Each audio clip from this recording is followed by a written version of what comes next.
Tupac Shakur left one of the most important musical legacies of his era and helped to redefine the hip-hop genre. His last year was spent attempting to take control of his turbulent life before meeting a violent end in September 1996. This is what the last 12 months of Tupac's life were like. The first couple of months of the final year of Shakur's life was spent in the Clinton Correctional Facility in New York, where he was finishing a stint after being convicted on sexual assault charges. In November 1993, Shakur and 3 other men were charged with sexually assaulting a fan in the artist's New York hotel room. In February 1995, the rapper-actor was found guilty of first-degree sexual assault and sentenced to 18 months to 4.5 years in prison. If I have to go to jail, I don't even want to be living. Up until his death, Shakur denied all the charges and accusations against him. At the trial, Shakur apologized, but also said, "I'm not apologizing for a crime. I hope in time you'll come forth and tell the truth." Judge Daniel P. Fitzgerald did not believe Shakur and told him that his crime was, quote, "an act of brutal violence." And in time, the woman did come forward, publicly revealing in a 2018 interview all the terrible details of the sexual assault perpetrated by Shakur and his associates. Shakur's time in prison lasted from February to October 1995, before he was released on a $1.4 million bail posted by Death Row Records CEO Suge Knight.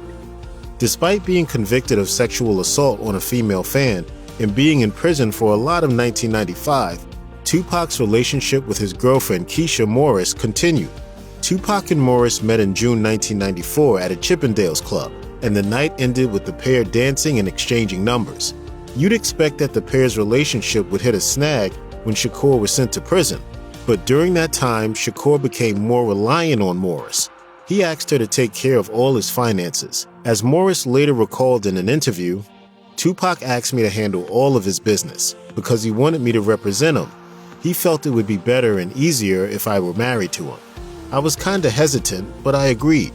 On April 29, 1995, in front of Tupac's mother and his cousin, the pair got married. However, the whirlwind romance did not last long. In late July of the same year, Shakur and Morris unofficially divorced. They officially split a week after he was released from prison that October. While incarcerated in prison, Tupac asked Morris to call the CEO of Death Row Records, Suge Knight, and relay a message. He needed help. Because of the financial strain of lawyers and being unable to tour, make new music, or act, not only was Shakur going broke, but his mother Afeni Shakur was close to losing her house. Reggie Wright Jr., the head of security at Death Row, said that Knight sent the jailed rapper $15,000 to alleviate Shakur's financial struggles. After the act of generosity, Shakur and Knight set up a meeting in prison, at which Knight and Death Row's lawyer David Kenner said they would help him get released on an appeal bond. Knight would have seemed like an angel from heaven for Shakur. Kevin Powell writes about a conversation he had with Shakur in December 1995 in his memoir, The Education of Kevin Powell. Shakur told him that he trusted Suge Knight to protect him from his enemies. Powell also said that Shakur talked about being angry with a number of people. From a business perspective, it made sense for Suge Knight to try to entice one of the best rappers around to his label. Shakur signed with Death Row on September 16, 1995. A month later, Shakur was released on a $1.4 million bail paid by Knight as they appealed his conviction. The rivalry between Los Angeles-based Death Row Records and the New York-based label Bad Boy Records was the height of the rivalry between the East and West Coasts in hip-hop. Hip-hop music was born and developed in New York City, and when the genre exploded in popularity and began to spread around the country, the East Coast remained its base.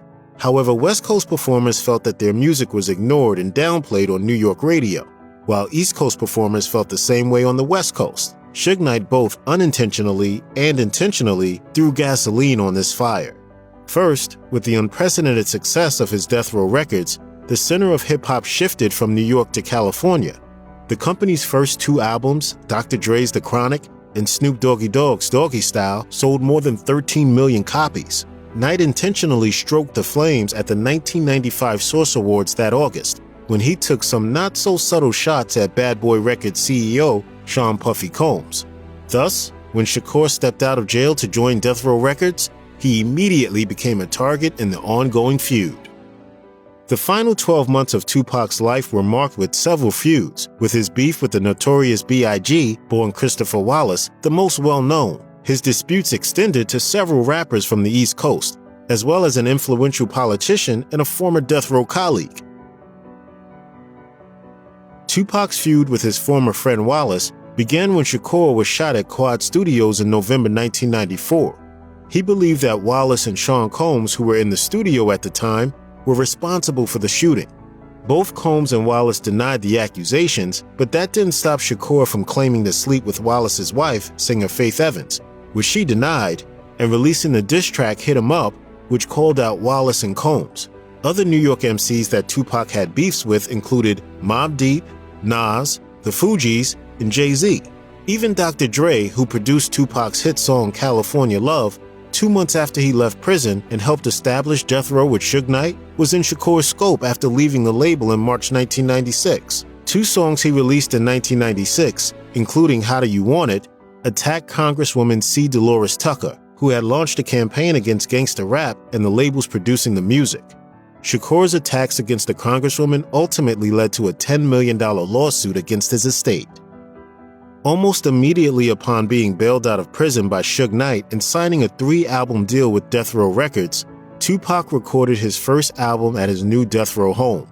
All Eyes on Me became Shakur's 4th studio album and the last he would release during his life. In an interview with LA Times journalist Chuck Phillips, Shakur described his focus and commitment with his first album since leaving prison. "I have been in the studio since the day after I got out, about 12 hours a day, up until they kicked me out." In just 2 weeks, Shakur recorded 27 tracks for the double album, which would eventually hit diamond status. Upon finishing the album, Shakur still was very much focused on making music. I feel like I'm doing God's work. Producer Johnny J said that the rapper had started working on something similar to his 3rd album, Me Against the World, before focusing on another project. Tupac Shakur was far from a one-trick pony. He began his career in the entertainment industry as a dancer for the Oakland, California hip-hop group Digital Underground. In 1992, Tupac premiered in his first leading role as Bishop in the critically and commercially successful film Juice. In the final year of his life, he found time between recording music to act in his 2 final movies, Gang Related and Gridlocked, both released in 1997. Preston Holmes, a producer for Gridlocked, had this to say about Tupac's on-set work ethic. "Tupac never seemed to rest. While we were shooting Gridlocked, he was working every day on a tough, low-budget film. Then he was recording, doing music videos, and writing non-stop. He felt like he had to make the most of what time he had left." Filming for Gang Related ended on August 31, 1996, a week before Shakur would be fatally wounded in a drive-by shooting. In the film, Shakur co-stars with Jim Belushi, and both men play corrupt cops who look to frame someone for the death of an undercover DEA agent. The murder of Tupac was the beginning of the decline of Death Row Records. While the company was marred with scandals and a reputation for violence, as well as losing one of their biggest names in Dr. Dre that March, Shakur's star power could have kept the label afloat. However, the decline of Death Row might have been inevitable, as Shakur's relationship with the company was far from happy by the time of his death. In an interview with The Independent, singer Keisha Cole, who was being mentored by Tupac, said Shakur expressed interest to her in leaving the controversial Death Row and signing with legendary producer Quincy Jones. Perhaps not coincidentally, Tupac was also dating Jones's daughter Kidada during this period. According to Cole, who was 16 at the time, Shakur warned her that, quote, "Death Row was not the place for kids." On top of that, Suge Knight's management style, as described in a Trapital article, was, quote, "like a neighborhood pimp." His behavior would have been tolerated by younger, more inexperienced artists, but not veterans like Dr. Dre and Tupac. On the night of September 7, 1996, Tupac Shakur, Suge Knight, and others traveled to Las Vegas to watch Tupac's friend, Mike Tyson, fight Bruce Seldon. Tyson won in a first-round knockout. Following the match, Shakur and his entourage got into a fight in the lobby of the MGM Grand. Shakur returned to his hotel room at the Luxor before leaving with Suge Knight and his entourage for a night on the town. At a red light, a vehicle pulled up next to them and fired into their car before speeding off, hitting Shakur, who was in the passenger seat 4 times. Knight, who was driving, was hit with debris, Lately, I've been feeling like my luck's been running out. Shakur would die 6 days later at the age of 25. Many theories and allegations of conspiracies have emerged since that day in 1996, especially connecting the murder to the shooting death of the Notorious B.I.G. in 1997.